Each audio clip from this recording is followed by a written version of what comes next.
اعوذ باللہ من الشیطان الرجیم بسم اللہ الرحمن الرحیم السلام علیکم ورحمۃ اللہ۔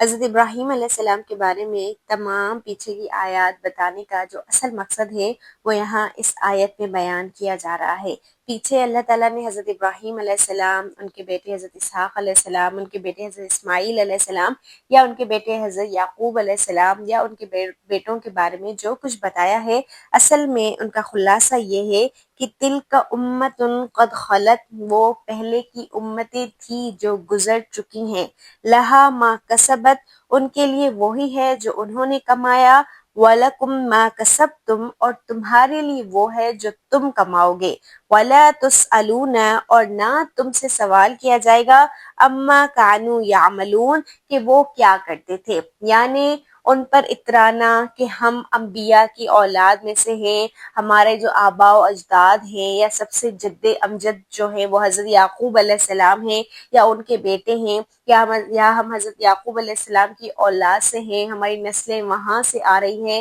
یا ہم حضرت محمد صلی اللہ علیہ وآلہ وسلم کے امتی ہیں تو ہمارا تعلق حضرت محمد صلی اللہ علیہ وآلہ وسلم سے ہے، یا ہمارے آباء و اجداد اتنے اتنے حافظ، اتنے اتنے عالم تھے، یہ پڑھتے تھے، وہ پڑھتے تھے، تہجد گزار تھے، کتنے بھی نیکوکار تھے۔ تو اصل میں اللہ تعالیٰ کہہ رہے ہیں کہ تم یہ جو اترا رہے ہو اپنے بڑوں پر یا پہلے کے لوگوں پر یا انبیاء پر یا کسی کی نسل در نسل ہونے پر کہ ہم فلاں کی نسل سے ہیں، ہمارا خاندان اتنا اونچا ہے، ہمارے بڑوں کے اعمال اتنے اتنے اونچے ہیں، تو بات سن لو، کان کھول کر سمجھ لو کہ وہ پہلے کی امتیں تھی جو گزر چکی ہیں، ان کی کمائی ان کے ساتھ تھی، اب تمہاری کمائی تمہارے ساتھ ہے، یعنی تمہیں اس بیسس پر، اس بنیاد پر نہیں چھوڑ دیا جائے گا کہ کیونکہ تمہارے بڑے نیک تھے، وہ ٹھیک تھے، وہ صحیح راستے پر تھے، وہ حافظ تھے، وہ عالم تھے، اس لیے تم جو بھی کرو تمہاری کرتوت کا کوئی حساب نہیں، تمہارے عملوں کا کوئی حساب نہیں، ایسا کچھ بھی ہونے والا نہیں ہے، کیونکہ حضرت ابراہیم علیہ السلام کے بارے میں بات سمجھانے کے بعد، ان کی دعائیں بتانے کے بعد، ان کی نسلوں کے لیے فکر بتانے کے بعد، اللہ تعالیٰ یہاں پر آخر میں یہ آیت کہہ رہے ہیں، اور مزے کی بات یہی آیت آپ کو پہلے پارے میں آخر میں، یہ پہلے پارے کے آخری جو پیج ہے وہاں پر آپ کو ملے گی،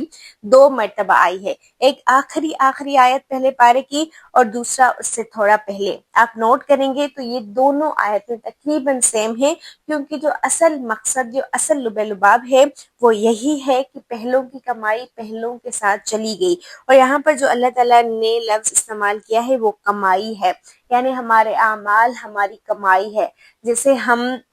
رزق حاصل کرنے کے لیے، ہم پیسے حاصل کرنے کے لیے باقاعدہ طور پر محنت کرتے ہیں، کماتے ہیں، وقت نکالتے ہیں، ایسے ہی ہمیں اپنی نیکیوں کے لیے فکر کرنی چاہیے، اور ہمیں اوروں کی نیکیوں پر نہیں بیٹھنا چاہیے کہ کیونکہ وہ اتنا کچھ کرتے تھے تو ہم جو بھی کریں ہم سے حساب نہیں ہوگا، ہم تو اللہ کے چہیتے ہیں، ہم تو اللہ کے بیٹے ہیں، آگ تو ہمیں چھوئے گی نہیں، ہم تو جہنم میں جائیں گے نہیں، عذاب تو ہمارے لیے ہے نہیں۔ یہ تمام جملے ہم تب کہہ سکتے ہیں جب ہمیں یقین ہو کہ ہمارے اپنے اعمال کیسے ہیں، یا جو ہم نے برائیاں کی ہیں وہ اللہ تعالیٰ کے یہاں معاف ہو چکی ہیں، جب اللہ تعالیٰ کی طرف سے ہمیں پوری باقاعدہ طور پر ایک سند یا ایک اللہ تعالیٰ کی طرف سے ہمیں چیز مل جائے ریٹن فارم میں کہ ہاں تمہارے لیے جنت پکی ہے، تم چاہے جو اعمال کرو، اور اللہ تعالیٰ نے ایسا کچھ بھی ہمیں نہیں دیا ہے، تو اس لیے پہلوں نے جو بھی کیا، وہ جو کر گزرے، ان کی جو کمائی تھی وہ ان کے لیے تھی، اور ہماری کمائی ہمارے لیے ہے،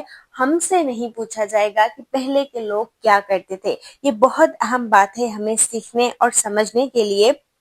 وہ ایک امت تھی جو گزر گئی، ان کے لیے وہ ہے جو انہوں نے کمایا، اور تمہارے لیے وہ ہے جو تم کماؤ گے، اور تم سے ان کے اعمال کے بارے میں سوال نہیں کیا جائے گا۔ اس کے بعد پھر آیت نمبر 135 میں اللہ تعالیٰ کہہ رہے ہیں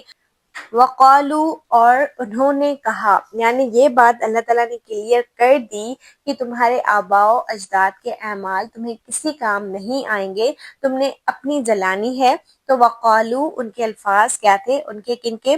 جو یہودی ہیں، جو عیسائی ہیں، جو اللہ تعالیٰ کے علاوہ اوروں کو پکارتے ہیں، یا جنہوں نے آخری پیغمبر اور آخری کتاب کو ماننے سے انکار کر دیا ہے، قالو انہوں نے کہا کونو ہودن او نصارا، یہودی ہو جاؤ یا نصارہ ہو جاؤ، تہتدو تو ہدایت پاؤ گے. یعنی اللہ تعالیٰ یہ ان کا جملہ یہاں پر کوٹ کر رہے ہیں. آپ کو پتا ہے یہ پہلے بھی بات آ چکی ہے کہ پہلے یہودی اور نصارہ آپس میں کبھی بھی ان کی بنتی نہیں تھی، وہ آپس کے دشمن ہیں. لیکن اسلام کی مخالفت کے لیے دشمن کا دشمن دوست ہو گیا، وہ ان دونوں کی دوستی ہو گئی، صرف اسلام کو خراب کرنے کے لیے، اس کو غلط ثابت کرنے کے لیے کہ ہم ملے ہوئے ہیں. اگر تم یہودی ہو گئے تب بھی تم راہ راست پر ہو، اگر تم نصارہ ہو گئے تب بھی تم راہ راست پر ہو. یہاں پر ایک بات سمجھنے کی یہ ہے کہ دیکھیں یہودیت شروع ہوئی حضرت موسیٰ علیہ السلام کے جانے کے بہت سالوں بعد. یعنی حضرت موسیٰ علیہ السلام کے وقت یہ یہودی مسلمان ہی تھے، لیکن ان کے جانے کے بہت سالوں بعد جب ان میں گمراہیاں آ گئیں تو انہوں نے یہودیت اپنا لی. صحیح. اس کے بعد پھر ان کے سالوں کے بعد جب حضرت عیسیٰ علیہ السلام آئے اور حضرت عیسیٰ کے جانے کے سالوں بعد نصرانیت شروع ہوئی، جس میں حضرت عیسیٰ علیہ السلام کو اللہ کا بیٹا قرار دیا گیا. تو یہ دونوں مذاہب یہودیت اور نصرانیت شروع ہوئے بہت سالوں بعد. تو اس سے پہلے جب یہ دونوں مذاہب نہیں تھے تو لوگ کس دین پر تھے؟ یقیناً وہاں پر کوئی اور دین تھا جو حضرت آدم علیہ السلام سے چلا آ رہا تھا، وہ دین اسلام تھا. حضرت آدم علیہ السلام سے لے کر اب تک ایک ہی دین اللہ تعالیٰ نے اپنے لیے چنا ہے، اپنے بندوں کے لیے چنا ہے، ہمارے لیے چنا ہے، اور وہ دین اسلام ہے. تو اگر کوئی کہتا ہے کہ دین اسلام کے علاوہ تم یہ چن لو تو تم ہدایت پاؤ گے، تو جو سن لو اللہ تعالیٰ کہہ رہے ہیں قل، تم کہہ دو اے نبی صلی اللہ علیہ وآلہ وسلم، بل ملت ابیکم ابراہیم حنیفہ، بلکہ حضرت ابراہیم علیہ السلام کا طریقہ حنیفاً جو ایک طرفے تھے، جو مسلمان تھے. یعنی تمہیں اگر کوئی ہدایت چاہیے یا تمہیں واقعی یہ جاننا ہے کہ راہ راست کون سی ہے یا کون سا طریقہ واقعی اللہ تعالیٰ تک پہنچنے والا ہے، ہدایت والا ہے، تو حضرت ابراہیم علیہ السلام کا طریقہ ہے. اور حضرت ابراہیم علیہ السلام کی خوبی یا خصوصیت یہ ہے کہ حنیفاً وہ ایک طرفہ مسلمان تھے، وہ ڈسٹریکٹ نہیں ہوتے تھے، اٹریکشنز انہیں تنگ نہیں کرتی تھی، ایک طرفے تھے، سیدھے تھے، پاک تھے، خالص تھے. انہوں نے کبھی بھی ادھر ادھر مڑ کر اللہ تعالیٰ کے ساتھ شرک نہیں کیا، اللہ تعالیٰ کی نافرمانی نہیں کی، ایک طرفہ تھے حضرت ابراہیم علیہ السلام. تو اگر تم چاہتے ہو کہ تم ہدایت پا جاؤ تو تمہیں عیسائی بننے کی یا یہودی بننے کی کوئی ضرورت نہیں ہے.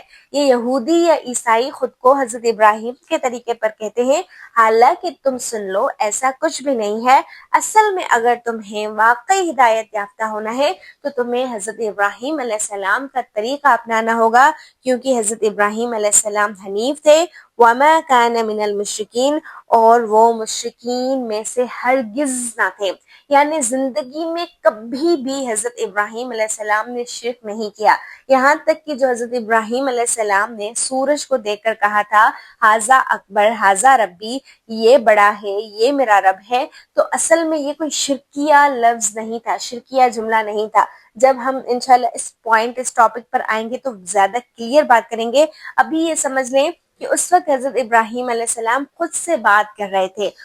خود اللہ تعالیٰ کو تلاش کر رہے تھے، اور ان کا سینس یا بات کرنے کا طریقہ یہ نہیں تھا کہ یہ اللہ ہے اور یہ بڑا ہے. وہ اللہ کو تلاش کر رہے تھے، لیکن اس کو پتا ہے حضرت ابراہیم علیہ السلام کو کہ سورج چلا جاتا ہے. انہوں نے زندگی میں پہلی بار سورج کو جاتے ہوئے نہیں دیکھا، بچپن سے وہ سورج کو جاتے ہوئے دیکھ رہے ہیں. تو انہوں نے فوراً کہہ دیا کہ یہ میرا رب نہیں، کیونکہ یہ چلے جانے والا ہے، اور جو چلا جائے وہ رب نہیں ہوتا.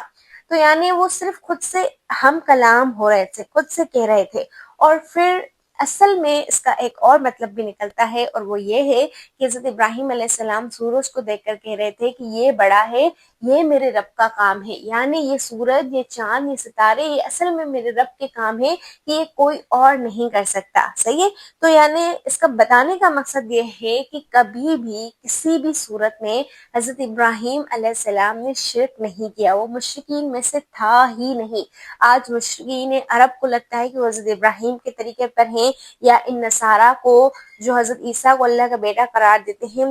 یا ان یہود کو جو آخری پیغمبر کو نہیں مانتے صلی اللہ علیہ وآلہ وسلم. تو ان تینوں کو پتہ ہونا چاہیے کہ نہیں ایسا کچھ بھی نہیں ہے، حضرت ابراہیم علیہ السلام تم تینوں میں سے نہیں تھے بلکہ وہ حنیف تھے، وہ مسلم تھے، وہ یک طرفہ تھے۔ جب اللہ نے انہیں کہا اسلم تو انہوں نے فوراً جواب دیا تھا اسلمت، میں اسلام لے آیا، میں مسلمان ہو گیا، میں نے خود کو آپ کے لیے جھکا لیا، اور وہ کبھی بھی مشرکین میں سے نہیں تھے۔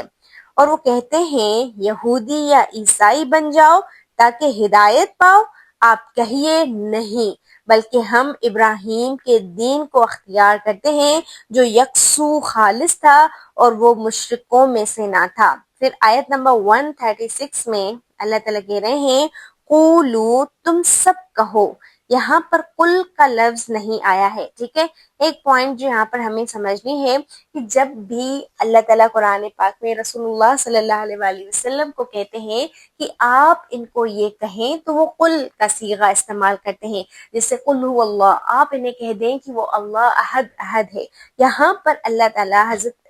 حضرت محمد صلی اللہ علیہ وآلہ وسلم کو نہیں کہہ رہے ہیں کہ قل آپ کہہ دیں، بلکہ ان کی امت کو، ہم سب کو کہہ رہے ہیں قولو تم سب کہو، کیا کہو؟ آمنا باللہ، ہم اللہ پر ایمان لے آئے۔ اچھا، اللہ تعالیٰ نے یہاں پر ہم سب کو مخاطب کر کے امت مسلمہ کو کیوں کہا ہے، یا رسول اللہ صلی اللہ علیہ وآلہ وسلم کی امت کو کیوں کہا ہے کہ تم سب کہو انہیں؟ کیونکہ جو بنی اسرائیل تھے وہ ایک نیشن تھے، وہ ایک امت تھے، وہ ایک قوم تھے، ایسی قوم جس کو اللہ تعالیٰ نے تمام عالمین کے لیے چنا تھا، تمام عالمین پر فضیلت دی تھی، اور ان کو اور بھی بہت سی چیزیں دی تھی اللہ تعالیٰ نے، بہت سی نعمتیں، بہت سے معجزے، لیکن کیونکہ ان کی نافرمانیوں کی وجہ سے، ان کی ضد کی وجہ سے، ان کی ہٹ دھرمی کی وجہ سے، ان کے گناہوں کی وجہ سے، انبیاء کو قتل کرنے کی وجہ سے، ان کی سازشوں کی وجہ سے اللہ تعالیٰ نے انہیں اس مقام سے گرا دیا تھا، اتار دیا تھا، وہ لعنتی بن چکے تھے، اللہ تعالیٰ کے عذاب کے مستحق ہو گئے تھے، وہ مغضوب میں سے تھے جن پر غضب کیا گیا تھا۔ تو ان کا وہ مقام ان سے لے کر اللہ تعالیٰ امت مسلمہ کو دے رہے ہیں، تو اس لیے ان کو اثر تب آئے گا، ان کو فرق تب پڑے گا جب تم سب مل کر ان کو کہو قولو تم سب کہو آمنا باللہ، ہم اللہ پر ایمان لے آئے ہیں، وما انزل الینا، اور ہم اس پر ایمان لائے ہیں جو ہم پر نازل ہوا ہے، الینا یعنی جو ذمہ داری، جو اطاعت ہم پر رکھ دی گئی ہے، جو احکامات ہم پر رکھ دیے گئے ہیں، ہم نے ان پر بھی ایمان لایا ہے، یعنی ہم اس پر بھی ایمان لانے والے ہیں۔ تم اس مقام سے گر چکے ہو، تم وہ اہمیت جو اللہ تعالیٰ نے تمہیں دی تھی، جو شریعت تمہیں دی تھی، اس کو نہیں سنبھال پائے، لیکن ہم اللہ پر ایمان لائے ہیں اور جو اللہ نے نازل کیا ہے۔ پہلی چیز جو ہم نے یہود کے سامنے یا تمام لوگوں کے سامنے رکھنی ہے وہ اللہ کی کتاب ہے، اس کو ہم نے پیچھے نہیں کرنا۔ یعنی اگر کبھی ہمیں یہود سے بات کرنی ہو یا عیسائیوں سے بات کرنی ہو یا کسی سے بھی، تو پہلی چیز اللہ کے بعد ہم انہیں کہیں گے کہ ہماری اپنی کتاب، کیونکہ اپنی کتاب کی اہمیت کو ہم نے کبھی بھی پیچھے نہیں کرنا۔ تو یہاں پر وما انزل الینا، جو ہماری طرف نازل ہوا ہے، وہ اصل میں قرآن ہے، اور ہم اس قرآن پر بھی ایمان لائے ہیں۔ اس کے بعد وما انزل الی ابراہیم، ہم اس پر بھی ایمان لے آئے ہیں جو حضرت ابراہیم علیہ السلام پر نازل ہوا، کیونکہ رسول اللہ صلی اللہ علیہ وسلم اصل میں حضرت ابراہیم ہی کی دعا ہیں، و اسماعیل، اور ہم حضرت اسماعیل علیہ السلام پر بھی ایمان لے آئے، کیونکہ حضرت محمد صلی اللہ علیہ وآلہ وسلم حضرت اسماعیل ہی کی اولاد سے ہیں، و اسحاق، اور ہم حضرت اسحاق علیہ السلام پر ایمان لائے کیونکہ وہ بھی ایک نبی تھے، حضرت ابراہیم علیہ السلام کے بیٹے تھے، و یعقوب، اور حضرت یعقوب علیہ السلام پر، والاسباط، اور ان کی اولادوں پر، وما اوتی موسیٰ، اور جو نازل کیا گیا حضرت موسیٰ پر یعنی توریت، و عیسیٰ، اور حضرت عیسیٰ علیہ السلام پر یعنی انجیل، وما اوتی النبیون، اور جو انبیاء پر نازل کیا گیا یعنی صحیفے، ہم اس سب پر ایمان لائے ہیں، من ربہم، اپنے رب کی طرف سے، جو حضرت موسیٰ، حضرت عیسیٰ یا باقی انبیاء پر اللہ کی طرف سے نازل ہوا ہے، ہم اس سب پر ایمان لائے ہیں۔ یعنی تم مومن نہیں بن سکے لیکن ہم مومن ہیں، ہم اپنی کتاب پر بھی ایمان لائے ہیں، ہم باقی انبیاء پر بھی، جن میں حضرت ابراہیم، حضرت اسماعیل، حضرت اسحاق، حضرت یعقوب، حضرت موسیٰ، حضرت عیسیٰ اور تمام انبیاء آ جاتے ہیں، ہم ان پر ایمان لے آئے ہیں۔ اور پھر لا نفرق بین احد منہم، ہم ان میں کسی میں بھی فرق نہیں کرتے، وَنَحْنُ لَهُ مُسْلِمُونَ، اور ہم اسی اللہ کے ہی فرما بردار ہیں۔ یہاں پر آپ نے ایک چیز سمجھنی ہے، لا نفرق بین احد منہم، ہم رسولوں میں سے، انبیاء میں سے کسی میں بھی فرق نہیں کرتے۔ ایک چیز ہوتی ہے فضیلت، ایک چیز ہوتی ہے تفریق، فرق کرنا۔ تو تفریق اور تفضیل ان دونوں کو آپ سمجھیں، صحیح ہے؟ دیکھیں، ایک ہے تفریق جو کہ یہود اور نصارہ نے کی، اور ایک ہے تفضیل جو اللہ تعالیٰ نے انبیاء کو دی ہے ایک دوسرے کے اوپر، صحیح ہے؟ جیسے تفریق اس طرح یہود نے رسول اللہ کو اور حضرت عیسیٰ علیہ السلام کو ماننے سے انکار کر دیا، حضرت موسیٰ کو اذیتیں دی، حضرت یحییٰ کو، حضرت زکریا کو قتل کروا دیا، صحیح ہے؟ اور جو عیسائی تھے انہوں نے حضرت عیسیٰ علیہ السلام کو اللہ کا مقام دے دیا، اللہ کا بیٹا قرار دیا، آخری رسول کو ماننے سے انکار کر دیا، اور اسی طرح کچھ اور انبیاء کو ادھر سے ادھر، یعنی مقام کو، ان کے مقام کو ادھر سے ادھر کر دیا، تفریق کر دی نا، ٹھیک ہے؟ ہم ایسی کوئی تفریق نہیں کرتے، نہ ہم کسی نبی کو اللہ کا مقام دیتے ہیں اور نہ ہی ہم کسی نبی کو ماننے سے ہی انکار کر دیتے ہیں، یعنی ہم ان میں فرق نہیں کرتے۔ ہاں، ان کی جو فضیلت ہے وہ ہم مانتے ہیں، اور اللہ تعالیٰ خود، ہم تیسرے پارے میں انشاءاللہ سورہ بقرہ میں ہی پڑھیں گے، اللہ تعالیٰ خود کہتے ہیں کہ وہ رسول تھے جن کو ہم نے ایک دوسرے کے اوپر فضیلت دی۔ کسی سے اللہ تعالیٰ نے کلام کیا جیسے حضرت موسیٰ علیہ السلام، ٹھیک ہے؟ کسی کو روح القدس بنایا جیسے حضرت عیسیٰ علیہ السلام، اور اسی طرح کسی کو اللہ تعالیٰ نے کوئی چیز عطا کی، کسی کو کوئی چیز عطا کی۔ تو ہر نبی کو اپنے حساب سے، اللہ تعالیٰ کی مرضی ہے، اللہ تعالیٰ جو بھی دے اس حساب سے فضیلت دی گئی ہے، لیکن ہم رسولوں میں تفریق نہیں کرتے، فرق نہیں کرتے، ہم تمام انبیاء کو مانتے ہیں، اور وَنَحْنُ لَهُ مُسْلِمُونَ، ہم اسی اللہ کے مسلم ہیں، ہم اسی کے ہی فرما بردار ہیں۔ یہ جملہ وَنَحْنُ لَهُ مُسْلِمِينَ تھوڑی آیات پہلے حضرت یعقوب علیہ السلام کے بیٹوں کا تھا۔ جب حضرت یعقوب علیہ السلام نے ان سے پوچھا تھا کہ میرے بعد تم کس کی عبادت کرو گے، تو انہوں نے کہا تھا کہ ہم ایک الہ کی عبادت، ایک اللہ کی عبادت کریں گے، اور ہم اسی کے ہی فرما بردار ہوں گے۔ تو جو الفاظ حضرت یعقوب کے بیٹوں یعنی بنی اسرائیل کا تھا، پہلے والے بنی اسرائیل کا، جو حضرت یعقوب علیہ السلام کی شروع کی اولاد تھی، وہی جملہ آج ہمارا ہے۔ یعنی تم بنی اسرائیل، جو آج کے وقت کے بنی اسرائیل ہو، تم کسی بھی لیکھے میں، کسی بھی لائن میں نہیں آتے، کیونکہ تم نے سب کچھ ماننے سے، اللہ تعالیٰ کے احکامات کو ماننے سے، اس کے رسولوں کو، اس کی کتابوں کو ماننے سے انکار کر دیا ہے، صحیح ہے؟ کہو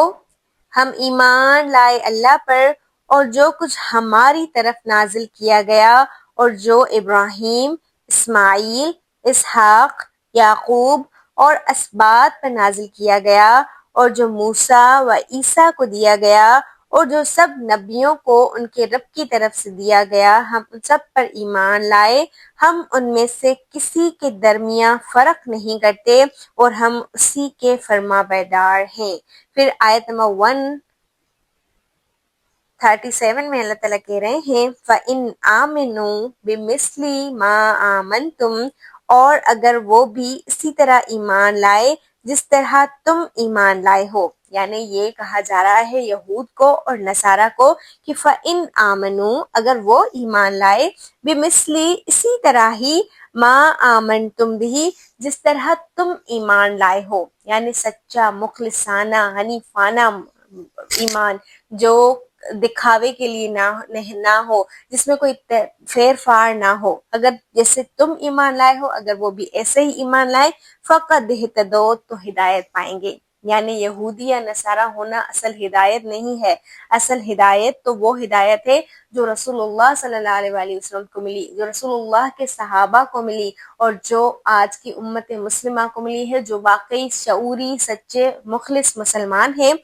وَإِن تَوَلَّوْا، اور اگر وہ منہ پھیر لیں، فَإِنَّمَا هُمْ فِي شِقَاقٍ، تو وہ صرف ضد میں ہیں۔ کون سی ضد؟ کہ آخری پیغمبر ان میں سے کیوں آئے، ہم میں سے کیوں نہیں آئے، یا اللہ تعالیٰ نے ویسا کیوں نہیں کیا جو ہم چاہتے ہیں، تو وہ صرف ضد میں ہے۔ فَسَيَكْفِيكَهُمُ اللَّهُ، بس اللہ آپ کے لیے کافی ہے۔ یہاں پر کا ہے یعنی اللہ آپ کو مخاطب کر کے کہہ رہے ہیں فَسَيَكْفِيكَ کا یعنی کہ آپ صلی اللہ علیہ وسلم، ہم اللہ، بس اللہ ان کے لیے آپ پر، اللہ ان کے خلاف آپ کے لیے کافی ہے، یعنی آپ کو ان کی فکر کرنے کی ضرورت نہیں ہے۔ وَهُوَ السَّمِيعُ الْعَلِيمُ، اور اللہ سننے والا اور جاننے والا ہے، اللہ کو سب پتہ ہے۔ پھر اگر وہ بھی اسی طرح ایمان لائیں جس طرح تم ایمان لائے ہو تو یقیناً وہ ہدایت پا گئے، اور اگر وہ منہ موڑیں تو وہ محض ضد میں ہیں، بس ان کے خلاف اللہ آپ کے لیے کافی ہوگا،